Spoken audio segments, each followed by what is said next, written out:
भारतीय बाजार के लिए वीकली एक्सपायरी का दिन और दिन की शुरुआत में विदेशी बाजार के संकेत सबसे पहले देख लेते हैं। एशियाई बाजार की अच्छी शुरुआत होती हुई एसडेक्स निफ्टी आप देखेंगे करीब आधे प्रतिशत की बढ़त के साथ 17,557 के लेवल्स पर ट्रेड करता हुआ।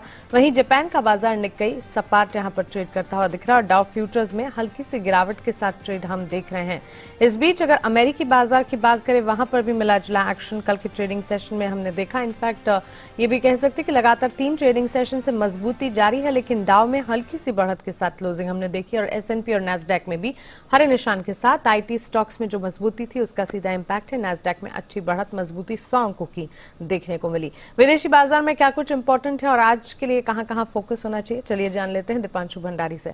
Deepanshu, good morning. बताएं विदेशी बाजार के संकेत आज कैसे नजर आ रहे हैं? मॉर्निंग मानसी, ठीक ठाक संकेत आ रहे हैं, ऐसे कोई खराब संकेत नहीं है। थोड़ी सुस्ती आप देख रहे हैं क्योंकि 2 दिनों से इतनी बड़ी सुस्ती बनी हुई थी, बट संकेत ठीक है। फ्यूचर्स भी हल्की सी गिरावट है, कोई ऐसा बड़ा इंपैक्ट नहीं है। एशिया के बाजारों में भी ठीक ठाक कारोबार है और एसजीएक्स निफ्टी तो ऑफकोर्स 17,550 के करीब है, अपनी तेजी को बरकरार रखते हुए दिख रहा है। कल शाम अमेरिकी बाजारों में भी देखें तो लगातार हमने तीसरे दिन तेजी बनती हुई देखी, तो ऐसा नहीं कि तेजी नहीं थी, बट हाँ, जो पिछले 2 दिनों में 1150 अंकों का उछाल हमने डाउ में देखा था, उसके बाद कल शाम को सिर्फ 35 अंक ऊपर बंद हुआ। ऊंचाई से 100 अंक नीचे, निचले स्तर से देखें तो 50-60 अंक ऊपर का एक दायरा रहा, तो करीब 150 पॉइंट की रेंज में हमने एक्शन बनते हुए देखा और वहां पर आपने डाउ पे हल्की बढ़त देखी।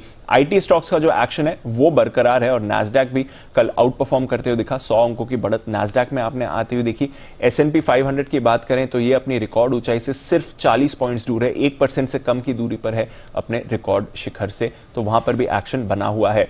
आईटी जैसे मैंने कहा फिर से लीडरशिप आ रही थी और इसमें सबसे आगे था एप्पल का शेयर अपनी रिकॉर्ड ऊंचाई पर है। 2-2.25% की तेजी कल आपने एप्पल में आती हुई देखी और साथ ही जो एप्पल का मार्केट कैप है वो 3 लाख करोड़ डॉलर के करीब है, 2.9 ट्रिलियन डॉलर्स पर फिलहाल खड़ा हुआ है। तो पहली विश्व की ऐसी कंपनी होने वाली है जो 3 ट्रिलियन डॉलर्स का मार्केट कैप छूती हुई दिख सकती है। इस साल दमदार एक्शन ऑलरेडी ये स्टॉक आपको दिखा चुका है। इसके अलावा बैंक्स, एनर्जी, इकोनॉमी से जुड़े शेयर्स, यहां पर भी आपने अच्छा एक्शन बनते हुए देखा। बॉन्ड यील्ड थोड़ी तेजी से बढ़कर आई है, जो हमने देखा कि रीसेंट क्रैश में 1.35% तक पहुंच गई थी, अब 1.5% के ऊपर है, तो शायद आने वाले दिनों में यहां से थोड़ा आपको प्रेशर बनते हुए दिख सकता है, बट अदरवाइज कोई और परेशानी नहीं है और अमेरिकी बाजार भी आपको दमदार एक्शन में आते हुए दिख रहे हैं। यूरोप की बात करें तो यहां पर कल ऑफकोर्स थोड़ी सुस्ती थी, करीब आधे से 1% तक की गिरावट अक्रॉस यूरोप में आपने आती हुई देखी। कुछ और फ्रेश रिस्ट्रिक्शंस लगा दी गई हैं।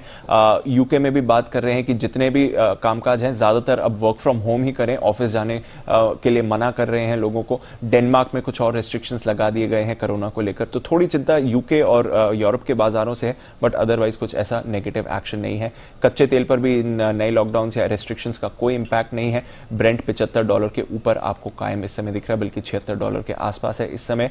हाँ, सोने पर हल्का सा हमने कल दबाव देखा है, डॉलर इंडेक्स भी एक दायरे में ही रहा, तो ओवरऑल ठीक ठाक ग्लोबल संकेत आ रहे हैं। 2 दिन की बड़ी तेजी के बाद कल बाजार थोड़े संभलते हुए दिखे हैं, बट एक्शन ज्यादातर पॉजिटिव ही आपको दिख